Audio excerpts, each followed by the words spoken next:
again? Lead block? The lead block. Time for the lead block. Here's a reminder of the Jets' 2023 draft picks, one of which the Green Bay Packers may covet. They have 6 total, 3 in the first 2 rounds.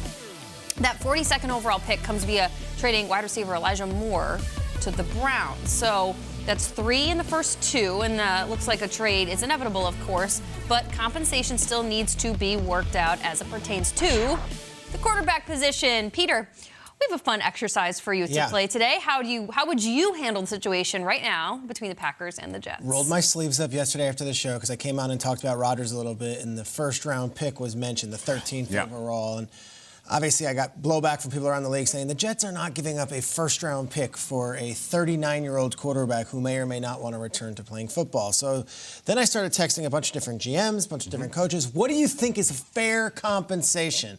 Now, there's personal feelings in this. The Packers obviously don't want to give away Aaron Rodgers for free, and the Packers might want to hold the Jets' feet to the fire a little bit here, knowing that the Jets don't want to go back to their fan base and say, sorry, we couldn't figure it out. Zach Wilson's your quarterback again this season. So you take this and you say, who's got the leverage? Do the Packers have the leverage because, well, they have Rodgers and they know the Jets want him? Or do the Jets have the leverage saying, well, you have Rodgers and we know you might not want him? So here's what I came up with, and I want to put you guys in the shoes of the Green Bay Packers fans and the Green Bay Packers front office. Yeah. Okay. Would you accept this offer from Florham Park? Let's bring up the full screen here. Here's a proposed trade. Jets get Aaron Rodgers. Packers get the Elijah Moore pick, a second rounder, okay? A fourth rounder, which is the 112th pick, and then a 2025, which seems so far down the line, but a 2025 conditional second-round pick. And then we look at the bottom part there. If Rodgers gives you at least 8 games in 2 years, that becomes a first. So it's going to become a first, we think. Well, we don't know. 8 games? All right. Okay. There's injuries, but there's also... All right. Combined? Each season. He's got to play in 8 games each season. Okay. Rodgers also, if you're a Packers fan, you say, oh, you want to bank on Rodgers for 2 years? Welcome to our off seasons. Right. You're looking at a second rounder, not a first. You're looking at a fourth rounder, not 2 second rounders, and you're looking at a conditional second. So 3 picks, and one of them could be a first rounder, but it's way down the line. If you're a Packers fan or a Packers front office member, Kyle, are you saying, yeah, just take him, we're done? No. Still not. I want the 13. You want? Yeah, I do. You do? I do. I want the 13. What, Peter, you're talking about leverage there. What leverage do the Jets have? I'm trying to figure it out. The leverage the Jets have is, okay, we're going to walk away from this deal. The Packers come back, and after Aaron Rodgers did his entire McAfee interview, after Aaron Rodgers has said that he has heard the thing, after Mark Murphy spoke in past tense, after all of that, they have a $60 million this year quarterback on the roster, and Jordan Love going into his 4th year in the NFL, and now you have this conundrum, as opposed to this offseason just being able to rip off the Band-Aid and being done with it and moving on. But I would answer that the Jets are going to walk away to what? Like, did they just say, sorry, tried, they were unreasonable, let's go Zach Wilson? I think that ship has sailed too. I think you have to land Rodgers no matter what. I think the calendar is in their favor. Okay. Like, if the Jets are going to get Rodgers, they got to get him in, they got to hold up the jersey, they got to get him with the receivers, they got to do all that stuff. It's interesting. I like the 2025 stuff because there is this whole idea of, like, is he a flake?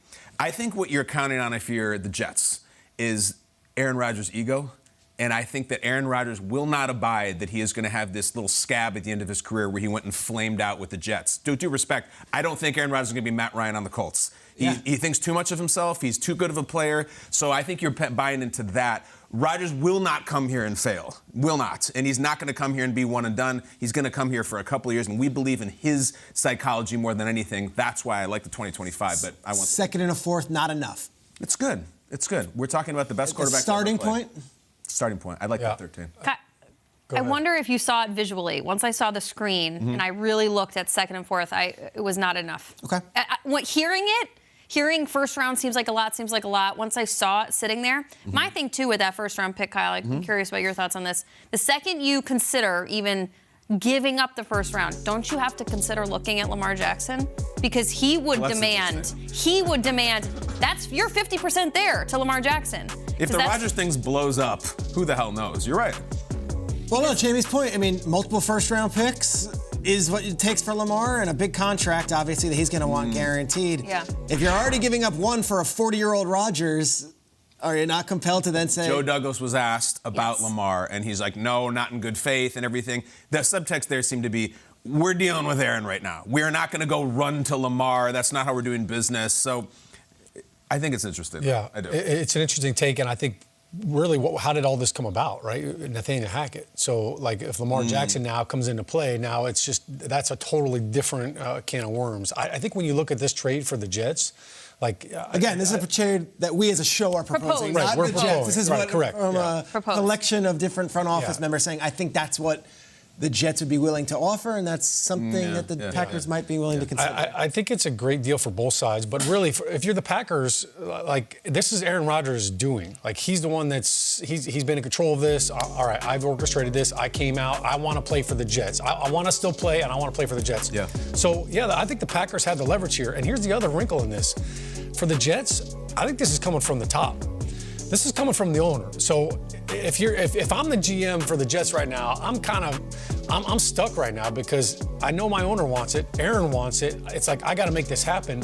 So I don't want to give him too much, but I think that second round pick conditionally going to a first round pick, if you're the Jets, that's a slam dunk. And here's why. If Aaron Rodgers plays for 2 years, to your point, Kyle, like that first round pick is like 28, 29, 30, 31. Like it's late in the first round. So it's not like a top 10 pick if everything goes well. I think the one thing for the Jets right now that I'd be frustrated with is, like, at what point is this happening? We got to start preparing for the season here. And if I'm Aaron Rodgers, like, I want to start working out with my Packers receivers. are banking on that. I need to start flying them in. Like, we got to get on. Hey, I got a lot of young pups. All right, I went through that last year. Guess what? Aaron Rodgers had statistically one of his worst seasons last year. He didn't throw for 300 yards in a single game last year. All right, a lot of young pups. He's got the same thing going on with the Jets. He's got some guys he's got to get some continuity with, so the sooner the better. I want to circle back to this first-round pick. When you text these GMs and coaches and executives, do they write you back? First of all, let me tell you something, Shregs. I would never give this up. All right, like, what is the Too general... rich. Top 15 pick, too rich for a 4 across the board. Too rich, because you also take on his salary. You're talking about 13. Yeah, the 13th overall as well. And I was surprised by the blowback because I've heard 13th overall straight up for Rodgers when this thing started. A first rounder for Rodgers. Yeah. And then you take on the burden of that salary and you've got to rework his contract and everything. And then as time has moved on, it's like, no, the 13th seems unlikely. If anything, the aggressive play is the 2 second rounders. I don't know if the Jets are willing to give up 2 second-round picks in this year's draft for Aaron Rodgers. That sounds like it's crazy. He's a 2-time back-to-back MVP going back to last year, 4-time MVP, and all this success he's had. But he's also a quarterback in the twilight of his career. And if you're the Jets, I don't know if you're willing to give away the 42nd and the 43rd for Aaron Rodgers. A couple images come to mind, and I think that when it comes to the second-round pick or certainly the first-round pick, bring up the first image. Joe Douglas, the GM of the Jets. I think this is playing large here. Bring it up. This is the Joe. That's big. Joe Douglas is coming off a year in which he stuck the landing twice. Yep. He is the guy who's standing in the corner right now. Be like, give me the ball. I want to put up a shot. I have a hot hand. I got the offensive rookie of the year. I got the defensive rookie of the year, both in the first round. I'm not giving up my first round pick. I'm on fire right now. I'm unconscious. It's pretty compelling that he's nailed 2 picks in a row. What's the second? Let me give you another image. Roll it. Roll the videotape. And I would say this to the Jets, the front office, the ownership. That's the LA Rams. Celebrating their Super Bowl, holding up a Lombardi. They just burned everything to the ground. They spent 2 first-round picks for a cornerback. Jalen Ramsey, 2. And they said the hell with it. And now they have a Super Bowl parade. You know, when you're talking about this, Peter, about, but he's in the twilight of his career, it's so expensive. You're the Jets. Your quarterbacks have sucked for 50 years. You can get Rodgers. Just get him. And I think I think with Joe Douglas is like, let's say it flames down and he does trade the 13. Oh, my God, we did it. Like, legacy-wise, he's like, we had a chance to get Aaron Rodgers on the New York Jets, and I took it, and I don't regret it. Don't come to me. He could put his head on his pillow. I can sleep at night. It's the 13. What, are we going to draft some safety? You know, like, who cares? Let's get Aaron Rodgers. He's on the table. Go for it. We're the Jets. I think, honestly, if Douglas were to call Goody this morning and said, all right, 13 for Rodgers, it's done. Really? I honestly think that. I think that's what it would take. And I think Gooden would say, okay, fine, we got a first-round pick. It hasn't happened yet. So they're all trying, it's, again, brinkmanship. They're all trying to wait for the other one to budge. But we're on April 4th right now. You don't want to be on draft day and not have this done. So as the time, starts just dwindling down week after week after week, I think both teams have a quarterback room where you got to figure this thing out, and they're both incentivized to get it done. If they give up the first, is that it? Can it just be a clean trade like that? I think it could be. A first for Aaron Rodgers, and I that's think it. so. I think that's. I think personally, if you're the Packers, that's all right. Oh, yeah. Yeah. Yeah. But if I'm the Jets and I'm giving you that 13, like I need another player. We got to sweeten Do the you? pot. So then it's not enough for you. Right, then it's Give me somebody else from the Packers. What Give about me the fact that give me next a- offseason he could say, I'm out? Right. Well, that's why I need. If I'm giving the first round pick, I need another player that can play right now. Because to your point, I've been doing a good job with drafting, except for quarterbacks in the first round. And this situation brought to you by the fact that despite no news, we can still talk about this for 12 minutes, which is an unbelievable Tomorrow I'll have concept. a new trade-off. You want Great, to let's do it. It's another darkness Let's roll retreat the for dice. Rodgers. Keep putting out their strikes. One of them will take. One of them will nibble at your line. You better believe in Green Bay and in Florham Park, there are TVs on and and they're talking in those rooms. Is that enough? Man. What do Schrags think? Let's Yeah. let's I turn love it when on. I love when you roll your sleeves up, man.